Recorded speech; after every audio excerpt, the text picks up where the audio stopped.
Okay, so we're getting ever closer to the end of the first round of heats. We're on to heat 9 of 10 for this first round. Again, these are all the first races for each of the drivers we're seeing. So obviously it's still the first round. In this one, well, we've got some interesting characters coming up here. We've got Fabian Siegmann for the German driver, one of the Eco Racing 2 competitors. And he, of course, in the Team Kart Cup in Germany, he was second last year. European Indoor Championship, he was second last year as well. So Siegmann, very much one to watch. Philippe Deneuve, we've seen him out in Europe a lot. The times are coming in. It's Niroda, Lucas Niroda, brother of Patrick. Fabian Siegmann, who I've just been talking about, is now into first place. And Gavin Williams there. Gavin Williams, one of the regulars. Philippe Deneuve, who we've seen him lots of. Johnny Elliott's up into second place behind Siegmann. Adam Preston comes in sixth. Up into second, Robbie Kazaam. He's been beat by Baccelleri. Baccelleri, former junior world champion. Giovanni Baccelleri is up into second place behind Fabian Siegmann. And that pushes Kazaam and Elliott down to third and fourth respectively. Michael Seaborn is in fifth place. Gavin Williams sixth. Amandio Paz, Portuguese driver, one of the regulars in the World Championship. He's been forced down to seventh. Philippe Deneuve is in eighth. Lucas Niroda ninth, and Adam Preston rounds him out with 10th place. That's quite a qualifying. Fabian Siegmann, we've not seen him here before, the German driver, but he was second in the European Indoor title event last year, so certainly someone with quite a pedigree there. Giovanni Baccelleri, former junior world champion, there in second place. Baccelleri is actually racing as a Belgian this weekend, but he has dual Belgian-Italian nationality. And so Robbie Kazaam third, Johnny Elliott is in fourth now. What are we going to see from Johnny Elliott in this? So let's have a look. There's Johnny Elliott on screen now. As we look further ahead, they're going to organise them into the right order and then send them on the way. They've been organised and now they're being sent. So as they come around, hopefully we'll get a good start there.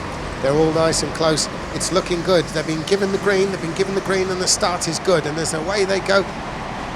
It is Siegmann who's in the lead there. Siegmann in the white helmet, followed by the Agostini-style helmet of Baccelleri, the Italian, as they run around out of the snail section there. They're coming down towards the loop down to the back stretch there. Very fast part, but it looks like Siegmann is going to be comfortable going down the back stretch.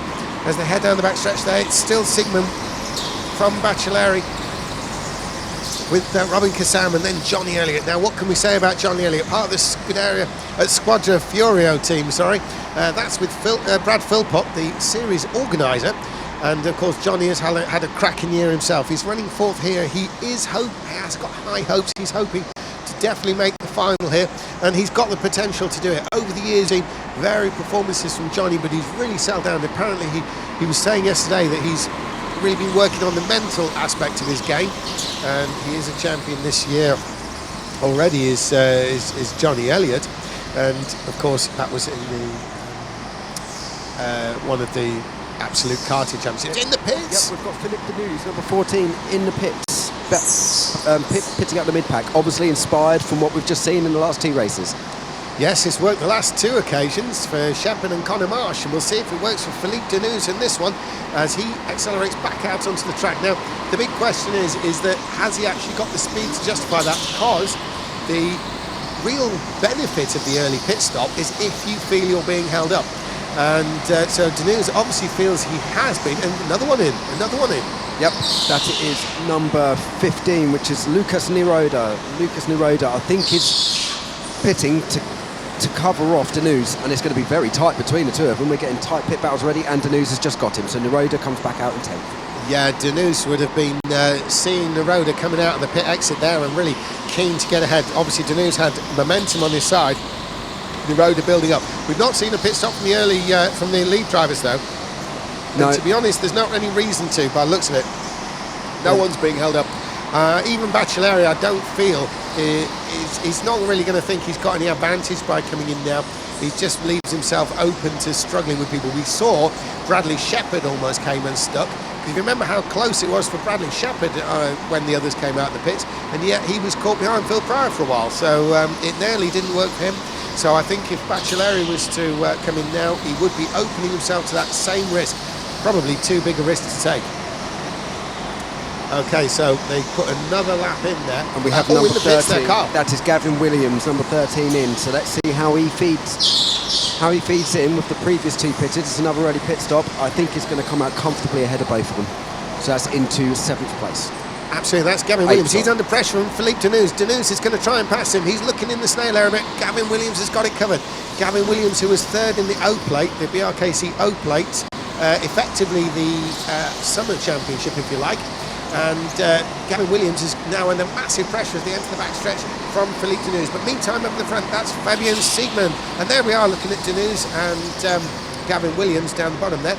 A bit sideways going into the final turn. There they are, Gavin Williams holding up ahead of Deneuze. Crossing the line now, Williams, Deneuze, and there's Niroda. These are the three early pit stoppers. Now they're running together. The idea of the early pit stop really you would think will be to be away from each other, feeling that they will be holding each other up. They're on the snail section, they're coming off that now. There we are, there's Gavin Williams. He was third in the BRKC O plate last year, and he's been followed by Philippe Deneuze and Lucas Niroda. Patrick Niroda, of course, we saw earlier on. And it's still, well, look at Gavin Williams. He's actually still pulling a bit of a gap ahead. Now, there's the backstretch. We're going to be seeing Siegmann. There's Siegmann coming down the back straight there. Oh, no, it's Baccelleri. Baccelleri has the lead. Giovanni Baccelleri has taken the lead.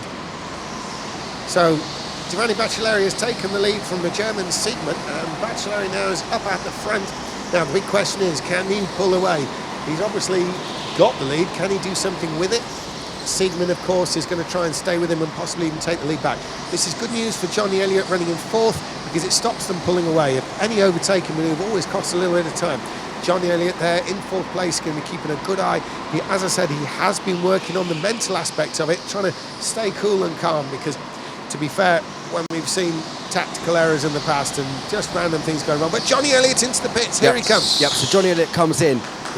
It's a nice first stop, but here's been a surprise for this first section of the race. We know how fast Johnny is, so I wonder if he's struggling with the handling of the kart. Maybe it just doesn't quite suit him. We know how close the karts are, but it only makes the most minuscule of difference to make a large difference in the race result.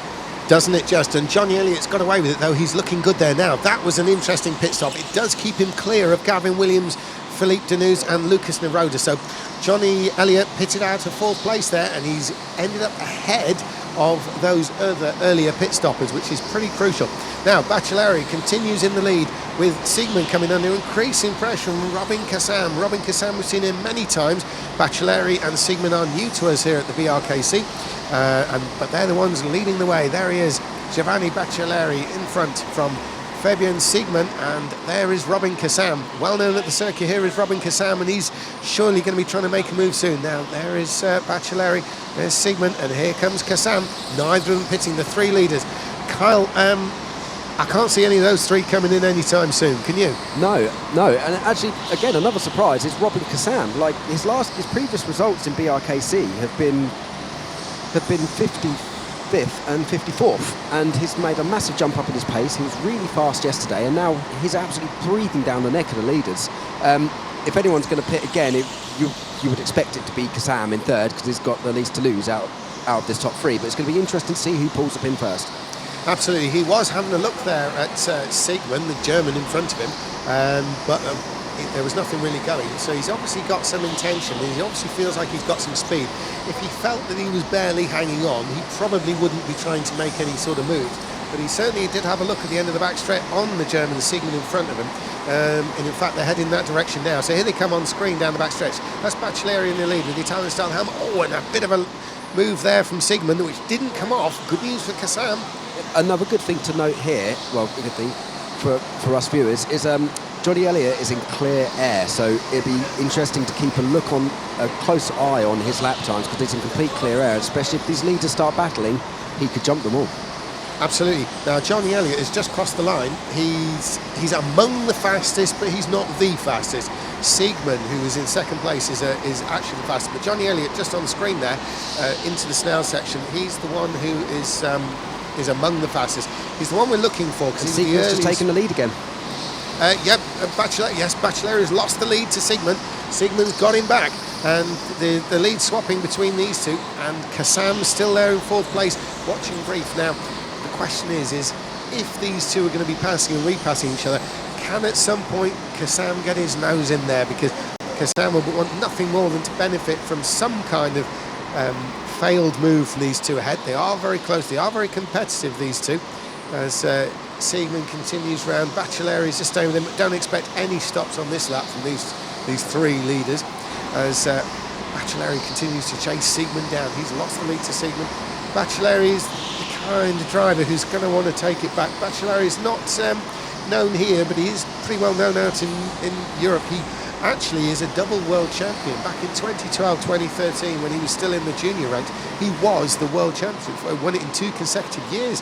That was in Essen and in Denmark after that. I was actually racing in the World Championship back in Essen in Germany back in 2012. That seems an awful long time ago that Giovanni Bachelari, very much then one of the junior drivers, now competing in the sort of regular adult class, if you like, in the World Championship. Certainly a competitive driver is Bachelari, and definitely the sort of person who can take the fight to Siegmund. Siegmund, though, very good. I mean, he was the European indoor champion last year, so this is kind of his speciality, up to and including being the European title holder. Behind them, behind that lead group, there's Amandio Costa Paz and Michael Seaborn are having a right ding-dong battle, and it was actually Seaborn signaling to Costa Paz saying, "Don't defend, let's go and work together." They're really close with each other, so we've got two distinct races here. We have the lead battle with Johnny Elliott slightly detached from it, but they haven't pitted yet, so that's going to be really interesting. Then we've got this battle for 4th and 5th place, well, 5th and 6th place behind, which is also looking quite spicy. Yeah, well, we've got time. Just a little bit of inside information there. Now, you were mentioning Seaborn, Michael Seaborn. Now, the interesting thing with Seaborn is he's a regular at the Castle Coombe karting circuit, of which, of course, he's a double champion, 2018 and 2019. Of course, he'll be out there defending that title this year down in Castle Coombe. His season again starts off here at the British Rental Kart Championship. No previous form here, but he does come as a double title winner at Castle Coombe. He's a double champion there, so he's got a lot of reason to put his name forward as very competitive. Now, of course, Amandio Costa Paz is Portuguese. He's very much looking forward to the fact that the World Championship is going to be held in Portugal this year. But he's actually a bit of a specialist at the long distance racing, the various 24-hour kart races. In the past 2 years, he's been the winner at Spa-Francorchamps in the 24-hour kart, White River, the 24-hour kart, and in Agadir, the 24-hour kart as well last year. So he really has the long distance speciality. He's showing himself good at the short distance too. In the relative short distance he has in the BRKC heat race, he's currently running in 4th place. He's 7 seconds behind the leader, which he's less than a pit stop. If Siegmund comes in now out to the lead, he will be definitely behind Amandio Paz. Anyhow, one thing I'm just noticing down here is Robbie Kazaam has just started to drop off from the front 2 people and is putting himself under real danger of being jumped by Johnny Elliott. And yeah, right on cue again, he's straight in. So he's recognised that and is coming in. Yep, it's clean. The first stop is clean. This is going to be tight with Johnny. This is going to be very tight with Johnny. Comes out, it's clean. I think he's managed to stay ahead of Johnny. Wow. He has, but Johnny Elliott's got momentum. Johnny Elliott's closing in as they enter the Snell section. He's gaining, and it's not quite close enough. He's right on the tail net, though, of the aforementioned Robbie Kazaam, and I think that's probably what Kazaam was worried about. It is possible, as you know, Carl, you can almost like look across the track and see where you are, reference another driver. He will have seen Johnny getting closer and closer to that reference point. And to be honest with you, I think if Kazaam had left it any later, he would have failed. But we've got 2 karts coming in the pits now. This could be disaster for the second one. He's too close. He's too close. Number 8, a Seaborn and 21, which is Adam Preston. So Adam Preston is being held up quite a bit. Seaborn made a bit of a hash of the second stop, but it was good, it was clean, but yeah, that held up Preston behind him, unfortunately. Yeah, Adam Preston maybe came in just a little bit too close, possibly a bit too late for him to abort. Maybe he just wasn't quite looking far enough ahead to see that, he needed to bail out of that. We've seen it before, but it's a very difficult one. Once a driver's committed to coming in the pit, they tend to do it, error or not. But look at this, Johnny Elliott now, still all over the back of Robbie Kazaam. Very similar looking suits, but very different helmets. The white helmet of Robbie Kazaam is being hunted down by Johnny Elliott with the pink and green on his helmet. They are in a fight for 4th place on position, but maybe a little bit higher in the race. They are, theoretically going to leapfrog certainly Amandio Paz. Whether or not they'll be on terms with Siegmann and Baccelleri will depend on a number of factors, including the quality of pit stop that those two leaders actually managed to put together. So on track, we're looking at Elliott. There's Kazaam leading Elliott. That, of course, at the moment is the battle for fourth. In reality, it's potentially third, potentially part of a leadership battle with Siegmann and Baccelleri. Bacceleri's and Siegmann's pit stops are now the crucial ones, but neither of them have come in on this one. Kyle, I think we're going to see some late stops by those two front runners, and maybe even Amandio Paz. It's going to be interesting when he comes in, where he actually does end up. Oh, indeed. And the problem for Baccelleri is he doesn't want to leave it too late, because if he leave it too late and get the last chance to pit board, he's going to have to follow Siegmann in, and that's going to drop him straight into the hands of the Kazaam and Johnny Elliott battle. So for the leaders' sake, they really want Kazaam and Elliott to start fighting now, and knowing Johnny Elliott's previous form, we have a yellow flag. Yeah, we have a yellow flag. Obviously some kind of trouble. We'll see where it is. Now what will happen is that they're continuing on. We've got Kart stopped. Yeah, somebody had spun, and it's out of my view. Yeah, there's been a little bit of confusion about people getting going. Of course, it is vital that as soon as anything comes on, and now it's a green flag. Now yeah, it's a green flag that's again. been a bit. That's a bit messy. Longer green for some people, because as soon as that flags go out, that's going to be interesting, because some people have really lost out. I think the leaders could have really lost out in that, or they've really gained. It's hard to tell at the moment, but definitely there has been a big swing in this race. Into the pits is Siegmann, the leader. So Siegmann taking that chance to come straight into the pits. And let's see. I can see Sam and Elliott. Oh, this is going to be close. This is going to be really close, actually. I think that yellow flag has penalised the leaders. Siegmann does still retain the lead, though. The net lead. Siegmann only just retains it. He's got Kazaam all over the back of him, in the snail section, and Johnny Elliott's trying to close in on those two as well. But Siegmann has the lead. It's probably going to hurt Baccelleri more than anyone else. There's the second person in. Yeah. He couldn't stop. He's coming in now. He's coming in now. He got stuck in a train there, so this could hurt him. He comes in. He's fine on the first one. The lead battle's coming round now. And here we go. It's going to come up. It's Kazaam. I think Kazaam, number 18, has actually... No, he hasn't. No, ignore me.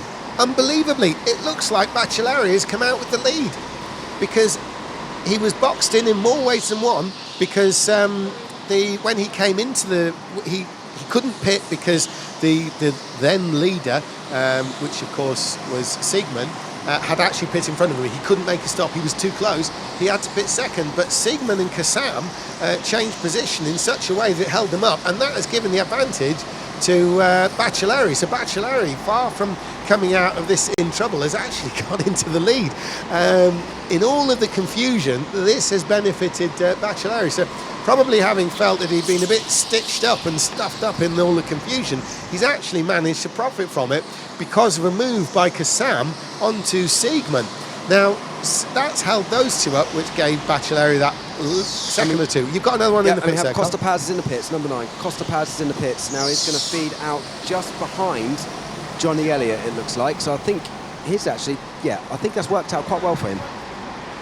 And that was the Portuguese driver, Amandio Costa Paz. He pitched out to first place. He cycled kind of back into it in 5th place, but it has to be said that's a closer 5th place than what he was before. So it's worked, the pit stop rotation and the confusion has worked out for him. We've got two distinct groups. We've got a big battle for the lead and a big battle for 6th place, being headed by Michael Seaborn. So across the line now, we've got the battle for the lead, which is headed by Baccelleri, with Kazaam, Siegmann, Elliott and Paz. And then on the other side of the track, we've got Seaborn versus Deneuve, Preston, Niroda and Williams. We're looking at the lead battle going through there. And now this is the 6th place battle. So that is Michael Seaborn in the lead. And but Deneuve may have passed him. Let's make a quick double check on that. No, I think it's still Seaborn. Yes, it is. Michael Seaborn maintains that 6th place with Philippe Deneuve behind him, Adam Preston, Lucas Niroda and Gavin Williams following him. Now we're looking at the lead group. There's Baccelleri, there's Robin Kazaam. An incredible showing by Robin Kazaam, a regular here, but this is really a little bit beyond what we'd expect him to do so far. He's looking good here. He's got Baccelleri in his sights. Bacceleri's not getting away, the former double junior world champion, the dual Belgian-Italian national, is not able to pull away. And in 3rd place there is Fabian Siegmann, who was probably the one who lost out most now as a result of the confusion. Johnny Elliott's fourth, and falling away a little bit in fifth place is Amandio Costa Paz, the Portuguese racer. So, with 2 minutes to go, Carl Power, we're looking at Johnny Elliott in fourth place. He's kind of falling away a little bit for that three-way fight for the lead. Yeah, rather uncharacteristically for Johnny. It looks like he's been struggling. I picked up on it on the first couple of laps. He looks like he's been struggling all race. So whether he's holding some sort of issue, we don't know. But he hasn't been in a position to fight. But what a battle for sixth place this is. There's two distinct races. So the race has been turned on its head, just like in Formula 1. He's going to have to give that place back, surely. That didn't look on in my eyes. Absolutely. There's, I think Siegmund feels he owes Kazaam a bit of one, and he took a desperate lunge. The thing is, with that final hairpin, we've seen it over the years, it's so tempting all the time, but somehow never really seems to work out. So we'll see what happens now. We've got Siegmund, who is still running in front, and he's trying to give the place back, but he mustn't lose one to Johnny Elliott. This is fair game if Johnny Elliott gets through. So Siegmund's been held out, but he's trying to fight. He's trying to fight Johnny Elliott. He's just managed to hold on. But that brings Armando Costa Paz back into the mix. And once again, it's Baccelari who's the beneficiary of all this. So Baccelari has now got a pretty big lead. And well, with the best intention in the world, he's done very little for it, to be fair, except be fast. He benefited from the confusion with the yellow flag. He's benefited from the collision with Siegmund and Kazaam, and now with less than a minute to go, he's looking good for the win. Here he is across the line there, and now we're looking at Kazaam versus Siegmund. Now Siegmund still has a chance to get back at Kazaam. There's surely a lap to go, maybe even more, but possibly only one lap. It's done on time, depends when they bring the checker up, but they've certainly got half a minute now with which to do anything. So as they come down the back stretch, I'm sure Siegmund fully knows that he's got to do something, and he's got to do it very quickly. Could this be a big lunge? We're looking on the screen. There it is. No, Siegmund can't do anything. Johnny Elliott's managing to hold on. Armando Costa Paz. Here comes the checker. It's gonna be Giovanni Baccelari taking the win there from Kazaam. Yes, and Siegmund third, Johnny Elliott fourth, and Armando Paz in fifth place. Michael Seaborn surely is going to come out of this battle in the lead. He's been heading that tail battle for so long now. They're down the backstretch, all five of them. 5, 6, 7, 8. The checker flag is out, but they're nowhere near it. Here it is. They're coming round now. It's Michael Seaborn, the Castle Coombe champion. He's going to take it. He's got sixth place ahead of Philippe Deneuve, Adam Preston, Lucas Neroda and Gavin Williams. So, Carl, there's going to be some talk down here, and it's going to be very interesting, the Kazaam and Siegmund body language. Baccelari bringing the kart back to the right place, his first BRKC race, and he wins. So Carl Power, down to you in the pit lane. Yep, just letting the drivers come in and got weighed. I wanted to try and catch a word with Johnny Elliott, but I'm not quite sure he's in the mood after struggling in that race. He's got very high hopes for the final here, and that's done it a massive dent, so bad luck for Johnny Elliott there. But what a race from Robin Kazaam. He's my man of the race there. Again, no offence to Robin, I'm sure he wouldn't mind me saying this, but I don't think any of us expected a performance quite like that. He was very quick yesterday. I said to him yesterday, you must be pretty confident, and he wasn't particularly too confident, but wow, what a race. Top job. So I'm just going to let them get weighed, and then I will try to intercept them. I'll try and bring it. So yeah, I've got Baccelari coming over to me now.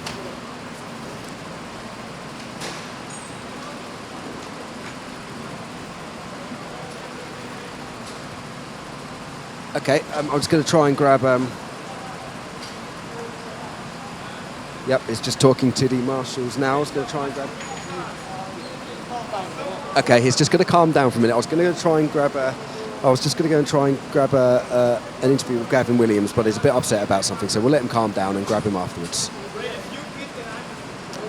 So I've got quite a discussion going on between the first and third place drivers here. Discussing their moves, but it all looks friendly and jovial, so it looks really good. So yeah, I have Giovanni Baccelari. Very good, strong win for you there, Giovanni. It looked like the race was turned on its head a little bit with the yellow flag, and you pitted and took full advantage. Yeah, I tried to be very careful about the pit stops. I thought it was the best I can do, and yeah, with the yellow flag that was very, very strong, and I tried to do my best and to do the best pit stop as possible. Then I come out of the pit first, and I tried to make a gap, and that's it. I try to do my best, but the championship is not over. It's already the first heat, and there are 3 remaining, and semi-final and final if I had the chance, because there are a few drivers that are very strong here. It's like a world championship. Yes, the level is ridiculously high, but you've just started it in the best possible way, so congratulations, and I have a medal for you for winning. Thank you. Let me just grab that. There you go. Congratulations. Brilliant. I'm just going to grab.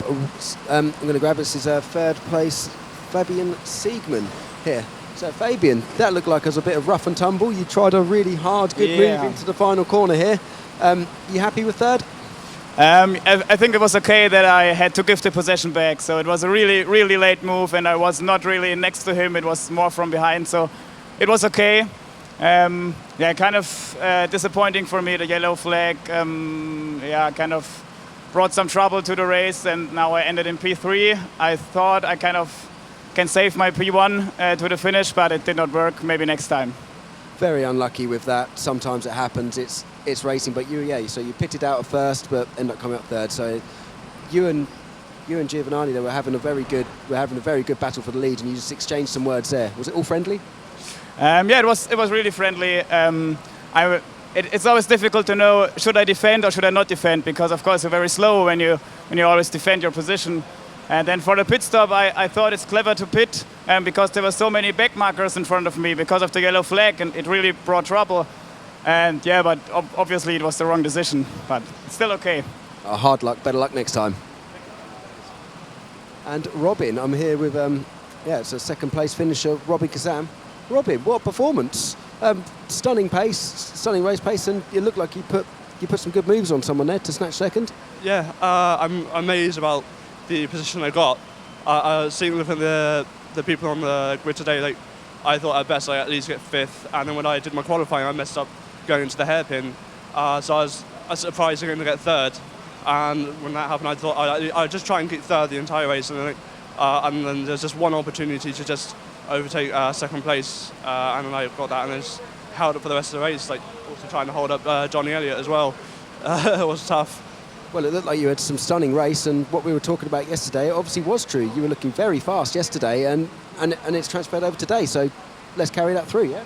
Yeah, I'm really surprised with that. I did not expect to do as good as I did in this race, like even with practice yesterday, because I thought I got a good kart in the practice, and I was following Conor Marshy the entire time, just learning what he did on the track. But it's obviously paid off for today.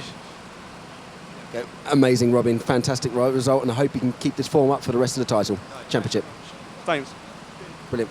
Yeah, so it is the final heat of round 1 now. The drivers are ready to go out for qualifying. It looks like we have Logan Sune and one of the Blue Star drivers in this one. So, as usual with every heat in BRKC, it's going to be tough. There is no such thing as an easy race here.